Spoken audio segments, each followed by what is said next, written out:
guys, and welcome to Social Distancing Fest Book Tag.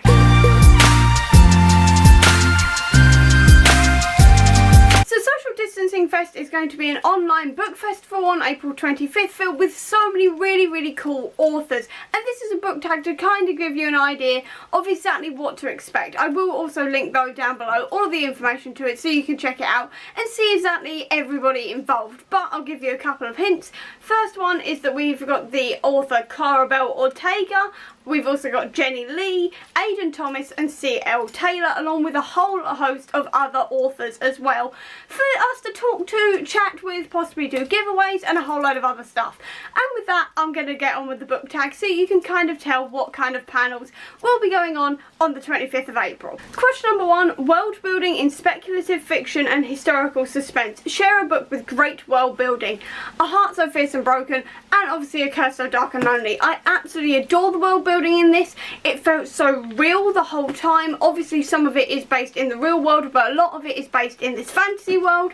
I loved it. I could see it so clearly in my mind and thought it was absolutely brilliant. Question number 2, tackling consent, gender and toxic masculinity in romance. Name a book with enthusiastic consent. And on the other side, the whole way through, it's all about consent and who you want to fall in love with, and while the main character doesn't get to be with the person she wants, there's still a lot of talk of consent and everything else in it. Question number 3, so you want to start a booktube channel. Offer some advice to some aspiring booktubers. Quite frankly, lighting is the only thing that really matters, to be honest, because if your video's too dark, no one's going to be able to see you or the books you're talking about. So I'd say natural lighting is best. I ironically have started closing my blind because I find it better, because the sunlight in where I am is just at the complete wrong angle.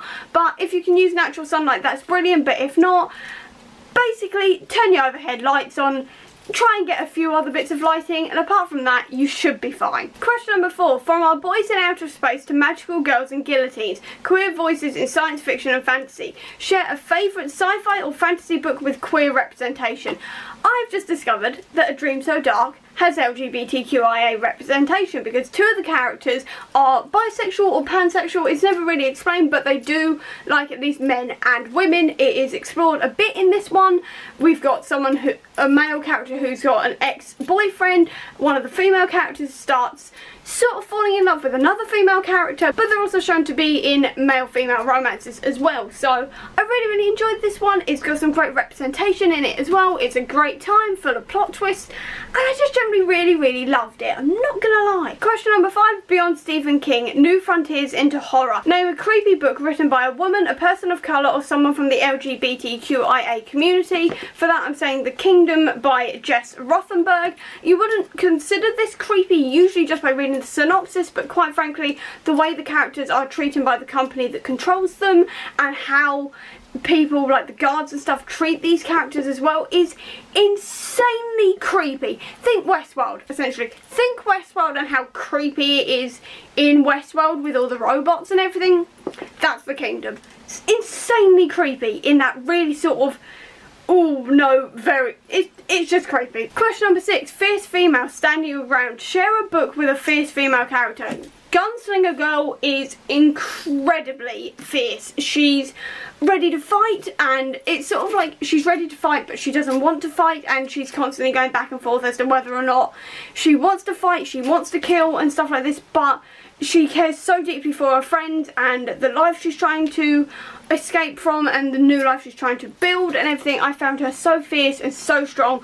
I absolutely loved Pitty Jones in this book. She was amazing. Question number 7 is navigating Latinx identity in fantasy. So to share a fantasy book with Latinx representation, I've got to say Gods of Jade and Shadow for this one. I haven't actually read it yet. I did recently buy it and it is very high up on my list now. It's basically like Mayan gods and stuff like this, and I'm very excited to read that. I don't know when I'm going to get to it, but fingers crossed soon. Question number 8 is family, friendship and determination in middle grade fiction. Share a middle grade book with a great family or friend group.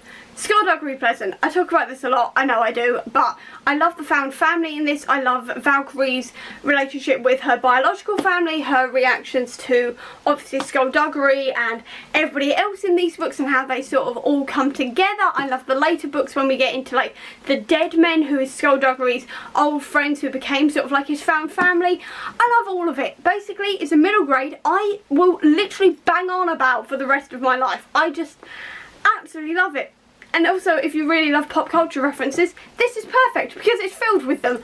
Absolutely brilliant books. Thoroughly enjoy them. There's currently 14 of them. If you're really bored, you can binge them.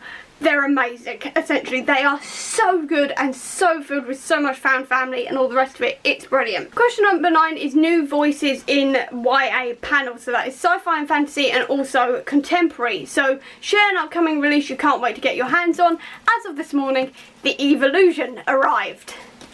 Literally, this was going to be my answer anyway, but it arrived 6 days early, so I'm so excited to read it. I'm literally, as soon as I finished editing this video, I'm going to start reading this, and I'm so excited to read it. I'm so excited to read it. It's the sequel to Eve of Man, which I loved like 2 years ago when it came out. I'm a big fan of the Fletchers anyway, and I'm just really excited to get my hands on it and finally read it. Well, I've got my hands on it right now, but I can't wait to read it. I'm so excited to read it. Question number 10 is from Sherlock Holmes to Veronica Mars. Variation in the mystery and thriller genre. So share a favourite mystery or thriller. Not your traditional thriller or mystery in the Night Country, but I do love it because it is a contemporary murder mystery, but all of the characters are from a very dark, twisted fairy tale land called the Hinterland, and it was awesome. I'm not usually here for thrillers, I've got to admit. Thrillers and mysteries don't really interest me because I get confused halfway through and just generally don't understand what's going on, but I love this one. I absolutely love this one. I loved all the twists and turns and all the plot twists and the fantastical elements. It was creepy as well. Actually, the first book and this book are very, very creepy, and I just generally absolutely loved it and highly recommend it to fantasy fans and probably thriller fans.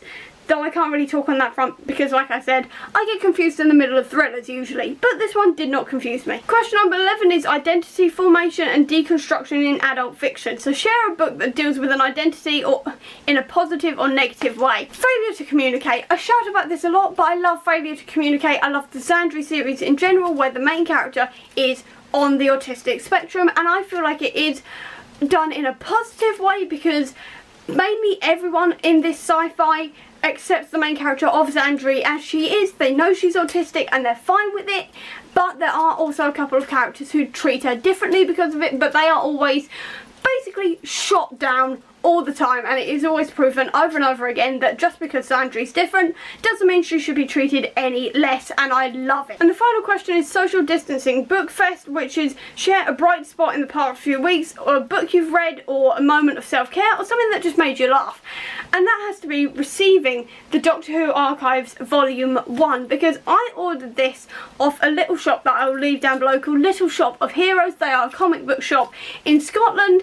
I found them because obviously everyone was tweeting all about different comic book shops to support, so when I saw that they had a Doctor Who book, and I love Doctor Who and the 10th Doctor specifically, I had to order it. And then when it came first of all, well, I'll show you the receipt first. It literally had, I don't know if you can see that, but it's a little post-it note stuck to the receipt that says thank you and be safe with a little smiley face, which just sort of really made it for me. And it also came with this little art card as well, and it just made me smile. It really cheered me up. I absolutely loved it, and I'm really excited to read it. And that is the end of the tag, so I hope you enjoyed it. If you did, please do give me a thumbs up. Comment down below if you want to take part in Social Distancing Book Fest and what you're excited for. I'll also leave a link down below to all of the social media that I have mentioned, so you can check it out and see the full information if you want to see it. I'll also leave a link down below to all of my social media, and if you want to see any more of my videos, please click subscribe here, and over here will be the link to my previous video. But until next time, guys, bye.